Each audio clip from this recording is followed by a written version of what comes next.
Du bist so faul. Hallo, Konzentration. Hörst du mir überhaupt zu? Du und Studieren. Ja, wir wissen es alles noch. Stopp! Ich habe auch ADHS und ich studiere. Ich zeig dir wie. Optimiert organisiert. Effizienz beginnt im Kopf.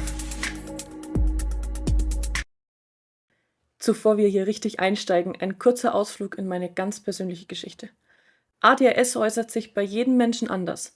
Das sind hier also meine ganz persönlichen Erfahrungen. Meine Schulzeit war nicht einfach. Und ich glaube, wenn meine ehemaligen Klassenkameradinnen meinen Content sehen, dann fallen die vom Glauben ab. So war ich doch schon ziemlich ein hoffnungsloser Fall. Bereits mit 6 Jahren bekam ich die Diagnose ADHS. Und so richtig was anfangen konnte man damit damals aber nicht. Ich hatte zwar Unterstützung, man wollte mir zeigen, wie ich mich anpassen muss, um akzeptiert zu werden. Ich bekam Medikamente, die stellten mich etwas ruhiger, aber man erhoffte sich mehr davon, als sie leisten konnten. Ich habe im Unterricht immer gezeichnet, das kam natürlich gar nicht gut an, dabei half mir das irgendwie, mich besser zu konzentrieren.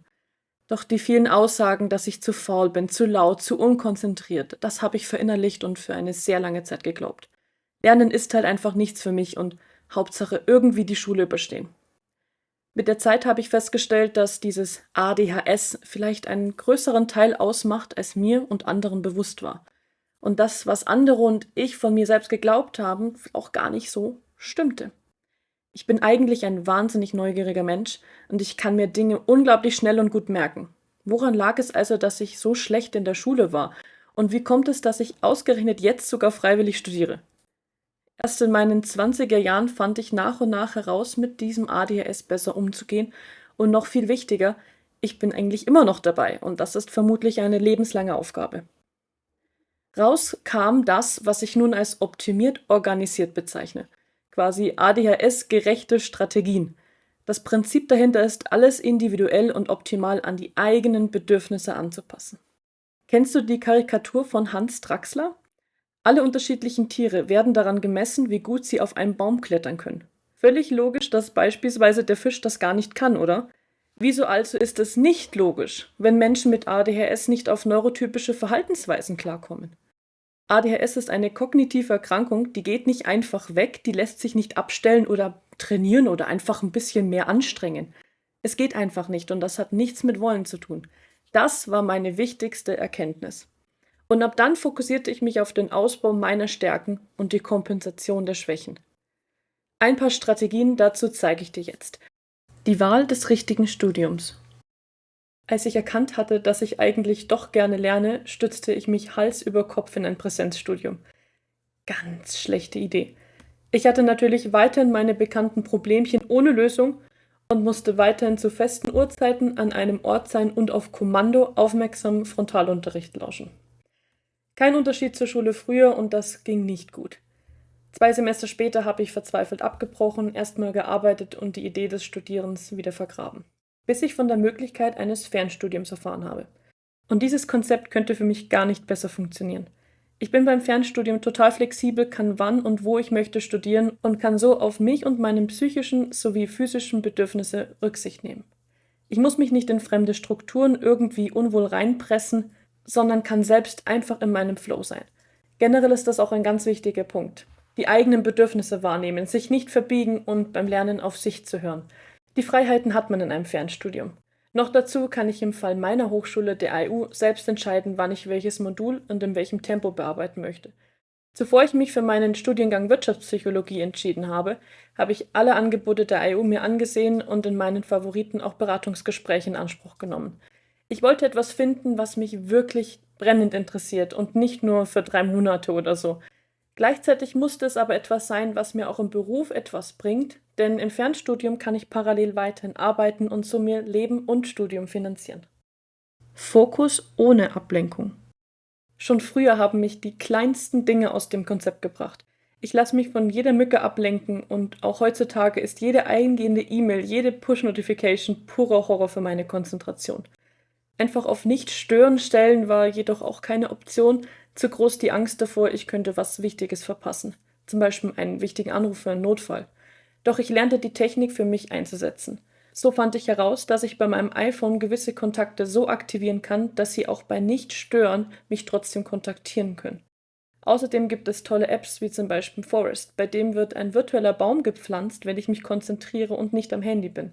Solche Gamifications helfen mir total. Und da ich auch ziemlich empfindlich für Geräusche bin, ist Geräuschunterdrückung sehr, sehr wichtig. Allerdings schmerzen meine Ohren, wenn ich am Stück dieselbe Form der Belastung habe, zum Beispiel den Druck auf die Ohrmuscheln durch die Over-Ear-Kopfhörer oder dann auch der Druck von In-Ears-Kopfhörer. Ich habe mir also inzwischen verschiedene Formen von Gehörschutz angehortet und so kann ich dazwischen immer wieder abwechseln. Stimming. Innere Unruhe gehört zum Tagesprogramm. Ich habe zu viel Energie, zu wenig Dopamin und gerade wenn es ans Lernen von stupiden Dingen geht, brauche ich irgendetwas, um meine Nerven zu stimulieren. Da gibt es auch ganz viele Stimming-Toys. Für manche ist es zum Beispiel eine Kaukette, eine Therapieknete für die Finger, Squishies oder auch der bekannte Fidget Spinner. Für mich ist es auch unter anderem ein höhenverstellbarer Schreibtisch, um abwechslungsreiche Positionen zu haben und ein bisschen in Bewegung zu bleiben. Alternativ zu meinem Bürostuhl nutze ich auch gerne den sogenannten Swopper. Mit dem kann ich ganz dynamisch sitzen und mich dazu ein bisschen bewegen. ADHS-freundliche Planung. Planung ist ein so wichtiger Punkt, aber halt nicht nur irgendeine Planung, sondern ADHS-gehirngerechte Planung. Am Anfang habe ich einfach irgendwas gemacht. Ich dachte mir, was bringt mir ein Plan, wenn er vielleicht eh nicht aufgeht? Heute weiß ich, ein Ziel ohne Plan ist auch nur ein Wunsch. Und ich musste schmerzlich lernen, dass ohne Plan alles sehr stressig wurde und es führte dazu, dass ich gar nicht wusste, was ich eigentlich alles lernen muss oder was prüfungsrelevant ist, wie viel ich überhaupt noch vor mir habe, was ich geschafft habe, etc. Manchmal hatte ich sogar das Gefühl, ich mache keinen Fortschritt. Ich habe mich entgegen meiner anfänglichen Abwehr also doch mit der Planung beschäftigt. Und ohne zu tief in einzelne Methoden selbst einzusteigen, eines hatten alle Methoden an Problemchen für mich gemeinsam. Ich besitze keinerlei Zeitgefühl. Woher soll ich denn planen, wenn ich gar nicht weiß oder abschätzen kann, wie lange etwas dauert? Dieses natürliche Gefühl, ach, das dauert 5 Minuten, das habe ich einfach nicht. Ich hatte es irgendwie probiert, aber das war nie richtig und selbst mit Puffern total frustrierend. Mein Trick Nummer 1 war also erstmal Zeiterfassung. Es gibt verschiedene Apps, zum Beispiel A-Time-Tracker. Da kann man unterschiedliche Aufgaben erfassen und dann hinterher sehen, wie lange man da eigentlich dafür gebraucht hat. Trick 1 klappte aber auch nur, wenn ich das mit der Uhrzeit hinbekommen habe. Lacht mich nicht aus, aber auch das war ein Problem für mich, denn Uhrzeit ist für mich irgendwie komisch. Ich habe also einen visuellen Timer genommen, der zeitlich so zurückläuft und mir einen Signalton gibt, wenn die Zeit nun vorbei ist. Dadurch konnte ich genau notieren, das waren jetzt 30 Minuten. Und so lerne ich Stückchen für Stückchen mit Zeit besser umzugehen und dieses Wissen dann in der Planung anzuwenden.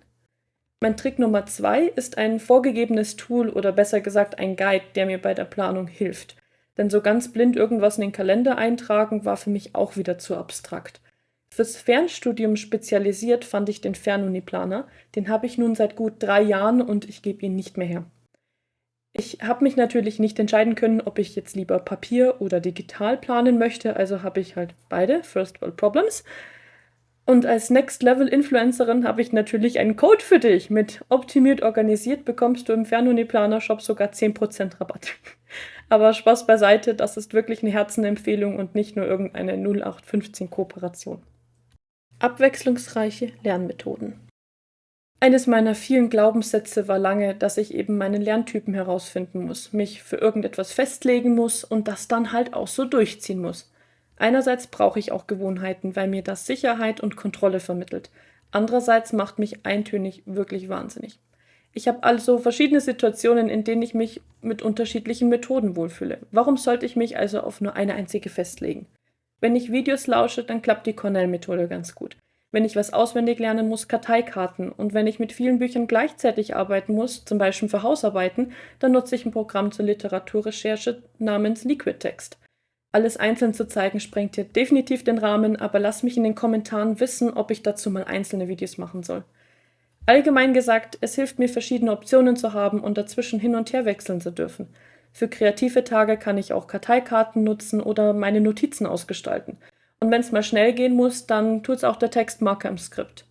Mein Tipp ist also, lass dich nicht in irgendwelche Strukturen pressen, nur weil andere Menschen das so meinen. Du musst dich nicht festlegen. Das darfst du jederzeit ganz neu entscheiden, was sich eben für dich im Hier und Jetzt richtig anfühlt. Priorisieren leicht gemacht, dank Punktesystem. Für mich ist es sehr schwierig zu entscheiden, mit welchen Aufgaben ich eigentlich als erstes anfange. Zwar gibt es Methoden wie die Eisenhower-Matrix, bei der nach Wichtigkeit und Dringlichkeit untergliedert wird, aber nach welchem Maßstab bemesse ich denn nun Wichtigkeit und Dringlichkeit? Das war mir wieder zu abstrakt. Also entwickelte ich mir ein kleines Punktesystem. Ich verteilte Punkte, zum Beispiel in zeitlicher Abhängigkeit zu einem Termin. Ist es näher als in 24 Stunden zu erledigen, gibt es 3 Punkte. Hat das mehr als 3 Tage Zeit, nur 1 Punkt. Kommt es in mehreren Unterlagen gleichzeitig vor, im Skript, im Video und in der Musterklausur, so gibt es 3 Punkte. Ich denke, du weißt, worauf ich hinaus möchte, und je höher die finale Punktezahl war, umso höher priorisiere ich sie. Allgemein versuche ich auch mein Modul zu untergliedern und zu kategorisieren in Kapitel und Abschnitte. Das Ganze verschafft mir ein bisschen eine Übersicht wie in einem Projektplan und hilft mir somit ins Tun zu kommen. Hyperfokus aktivieren. Vielleicht hast du ja schon mal was davon gehört oder selbst Erfahrungen damit gemacht. Wenn du dich beispielsweise so in eine Sache hineinsteigern kannst, dass die Umgebung völlig ausgeblendet ist. Entgegen den Aussagen, dass es ADHSlerInnen oft an Konzentration mangelt, ist gerade der Hyperfokus ein starker, spezieller Zustand tiefster Konzentration. Es mangelt also eher an der Fähigkeit, die Konzentration bewusst zu aktivieren und zu halten. Wie das aktiviert werden kann, ist sehr individuell. Zuvor ich mich bewusst damit beschäftigt habe, war ich ziemlich abhängig von meinem Gehirn und wann es sich entschied, jetzt den Hyperfokus zu haben. Ich nahm das an, wie es kam und ging. Doch mit der Zeit lernte ich meine Auslöser kennen und jetzt übe ich ganz bewusst, diese zu steuern. Das dauert Zeit und ist ein bisschen wie Muskeltraining und auch ähnlich wie bei der Meditation dauert es, bis man lernt, in diesen Flow zu kommen. Aber Achtung, es gibt auch negative Seiten am Hyperfokus, die definitiv erwähnt werden müssen.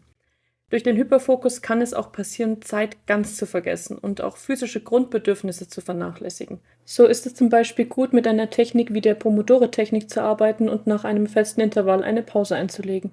Ja, ich gebe zu, ich stehe mit Pausen auch etwas auf Kriegsfuß, weil sie mich wieder total rauswerfen, aber die körperlichen Symptome, wenn ich sie ignoriere, sind schlimmer, als die Pausen durchzuziehen. Ich denke, es ist immer eine Sache von Maß und Ziel und für sich herauszufinden, was einem gut tut. Ich hoffe, ich konnte dich mit meinen Strategien etwas inspirieren.